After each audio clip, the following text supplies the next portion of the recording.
Thank you for the reminder. Okay, so coming back to here, you can see the V meter per second, that is V into small v into t conversion to capital V into t. So you can go through this, the conversion. So how small, in place of small v into t, you can take 0.278 capital V into t. So you can, it is left to you. If you want, if he has in most of the questions or numerical examples, I can say he will ask, he will give the speed in kilometer per hour itself. In some cases, he may give in meter per second. So try to remember both the formulas. So this is about lag distance. Coming to the braking distance is nothing but work done in stopping of a vehicle is equal to kinetic energy of the vehicle. So as I already said, so this vehicle is moving at some design speed, right? So this is moving at a design speed. For example, it moves to some certain distance, and so while moving, if it observes any obstruction, so the driver will apply the brakes. So the application of brakes, what happens at some design speed, the vehicle may not stop immediately. So it may slide for some distance. So that distance is, we say it as a braking distance. So that all depends upon the work done in stopping of the vehicle is equal to kinetic energy of the vehicle. So if you go through this derivation, I have already explained you, just go through this. So we'll get that is braking distance is equal to V square divided by 2GF. So summation of that two, that is stopping side distance SSD is equal to lag distance plus braking distance. So the final formula will be this one, where here V is in meter per second, small v into t plus V square divided by 2GF. But when I talk about V in kilometer per hour, so this will be the formula, 0.278 into capital V into t plus capital V square divided by 254 into F. So you can go through this all derivation, and I also explained you. And coming to the, so this was the stopping side distance at a level road, right? So here also in the image, you can see the vehicle is moving at a level road, So this is, for example, this is the road surface. So it is moving at a level road. So for example, if the vehicle is moving at slopes, so what happens? If it is moving at the slopes, how we will be considering? So while moving at the loads, you need to consider the weight of the vehicle and what angle it is making with the gradient. So that we say it as alpha here. So this weight is making some certain angle, that is alpha. So that can be split into W sin alpha and W cos alpha. And later on you can determine the that is braking distance. So whatever the lag distance remains same for both the cases, stopping side distance at level road, stopping side distance at slope, it remains same. But the braking distance varies because the vehicle is climbing or ascending a gradient or a slope. So that's why there will be some frictional resistance. So this we say it as frictional resistance, opposite frictional resistance will be there. So that you can go through the derivation. I've explained you. So the presentation I've shown you. You can go through the derivation. It's very simple. So braking force, that's what braking force is equal to W into sine alpha, which is almost equal to W into tan alpha. So that sine alpha or tan alpha is, we say it as N by 100. So what is this N? So this N is nothing but the gradient N, which will be given in percentage. So the final formula, stopping side distance at slope. So this is the final formula. So as I said, lag distance remains same. That is, here I have shown in terms of capital V, that is V in kmph, 0.278 into capital V into T plus V square, capital V square divided by 254 into F plus or minus 0.001 into N. So here what happens? Plus or minus means plus, I can say it as for ascending, for climbing. For descending, you can take it as minus. And these are some of the stopping side distance values for different speeds they have given you. So you can just go through. If you want to just verify, for example, in a question he has asked for the stopping side distance for 80 kmph. So usually you may get the stopping side distance nearer to 120 meters. So stopping side distance, the unit is meters, because it is the addition of lag distance plus braking distance. So lag distance is also in meter, braking distance is also in meter. I'm discussing this again because today I'm going to give you the quiz. That is the same process that is giving the quiz in Abhyas portal. So you should know the formulas related to stopping side distance. A simple example, everything, speed will be given, frictional value will be given, and reaction time T, you can assume it as 2.5 seconds for stopping side distance. So these are the numerical examples you can go through. Problem 1 and problem 2 I have already discussed in the yesterday's class, so I don't want to waste much time on those. So today I will move to the next, that is overtaking side distance. I will move back to the presentation here. Yes. So I will move back to the analysis of overtaking side distance.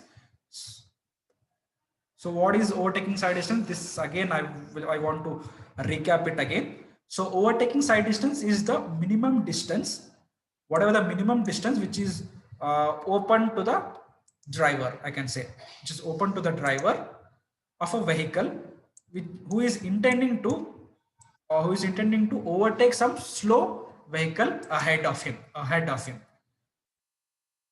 A minimum distance open to the vision of the driver intending to overtake the slow vehicle ahead safely against the traffic coming from the opposite direction, or traffic in the opposite direction. And the overtaking side distance, or we can also call it as passing side distance, is measured along the center line of the road. So that's why you should know what will be the eye level of the driver in the vehicle. So the eye level should be 1.2 meter above the road surface, and also you should see the top of the object at 1.2 meter above the road surface again. Okay, what are the factors affecting here? Coming to the factors, I can say it as various factors like velocities, and later on velocities, as it also affects velocities, or I can say speed of the vehicle. So here velocities of overtaking vehicle. If I'm driving a vehicle, then I am driving an overtaking vehicle. If I am overtaking another vehicle which is ahead of me, that becomes overtaken vehicle. And whatever the vehicles coming in the opposite direction, or the traffic in opposite direction, so that is also considered.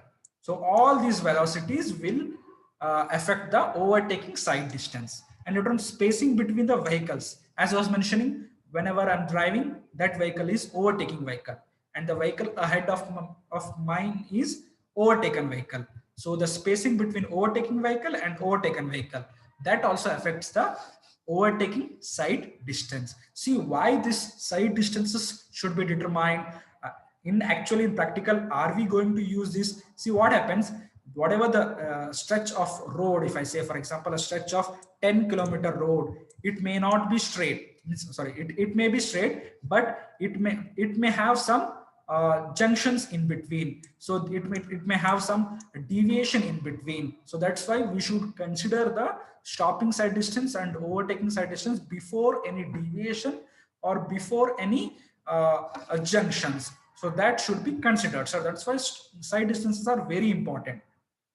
So if suddenly there is a deviation, so there we should know the side distance, so that if any vehicle ahead of you is taking a right turn, so you are sitting in a vehicle, you should be knowing at what distance you should apply the brakes in your vehicle. So that is very important.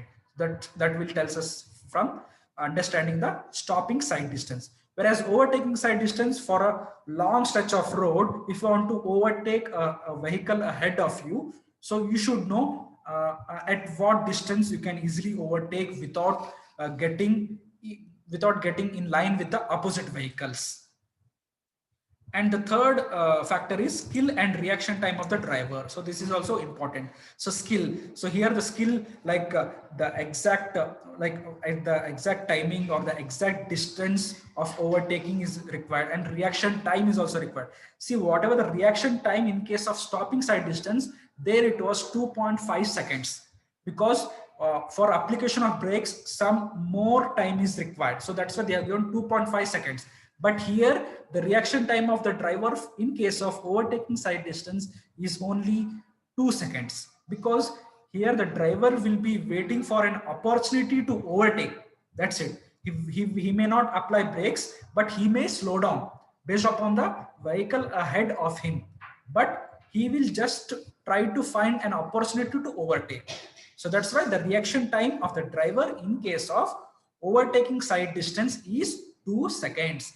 But in case of stopping side distance, it is 2.5 seconds. So please remember it. Small t in case of SSD is 2.5 seconds. In case of OSD, it is 2 seconds. So the other factor is the rate of acceleration, that is a rate of acceleration of overtaking vehicles. Means I'm driving a vehicle, so that is a overtaking vehicle. The rate of acceleration of my vehicle is very important.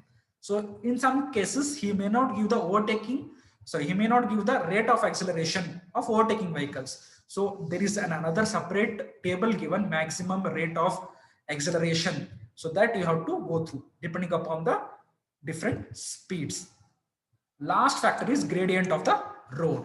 So gradient of the road, again n%. So gradient of the road is also important, because climbing of the usually on a gradient there is a very less chances of overtaking, but some people may go for an overtaking on the gradient also.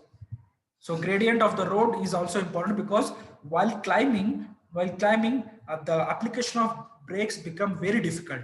The application of brake become very easy, I can say, in the climbing. But while getting down, I can say while descending, the application of a brake is very difficult because of gravity. Because of gravity, what happens? The vehicle may go at a higher speed than the design speed. Along with the design speed, because of gravity, the vehicle may move fast in case of descending gradient, that is down gradient. So that's why there the application of a brake should be taken care. So gradient of the road also affects the overtaking side distance.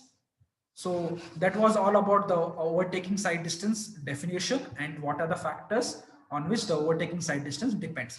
So this is just an one figure. I've just put it, I got it from the internet and I put here. So it is a simple figure to understand what is overtaking side distance. So here you can see at time t naught, what happens? There are two vehicles with the different colors, you can see. So a vehicle B, another is vehicle A. So this vehicle A is nothing but overtaking vehicle. So and the vehicle B is nothing but overtaken vehicle, which we are about to overtaken vehicle, right? So it is, so these are the positions of the vehicle A and vehicle B at time t naught. So at time t1, maybe after some 5 minutes, I can say. So what happens? You can see the vehicle A is finding an opportunity to overtake the vehicle B. So that's what A is overtaking vehicle and B is overtaken vehicle. I can say overtaken vehicle means we are about to overtake, right? So you can see the A has got slowed down to the speed of vehicle B, right, to overtake, right? So again, at another time, that is t2, we can see the vehicle A has found the opportunity to overtake and has come beside vehicle B now, right? And in all the cases, you can see there is an opposite vehicle also coming from the opposite direction. So you can see vehicle C here in the green color, vehicle C here again, and another, again it is coming closer, vehicle C, right? So now what happens? The vehicle A has found the opportunity to overtake and it has overtaken the vehicle B and it has come to its original lane. So what was the original lane of vehicle A? It was a left lane, right? And it came to the right lane at time t2 and again it moved back to the its original lane, left lane, at time t3. So this is what, so this is what how the overtaking process happens actually on a roads, right? So and also the opposite vehicle has come closer. So these are the at different times how the overtaking process takes place. So coming back to, so here I've also mentioned the slow moving vehicle B is traveling at a constant speed. A fast moving vehicle A is traveling behind the vehicle B and also at the same speed as that of slow moving vehicle B.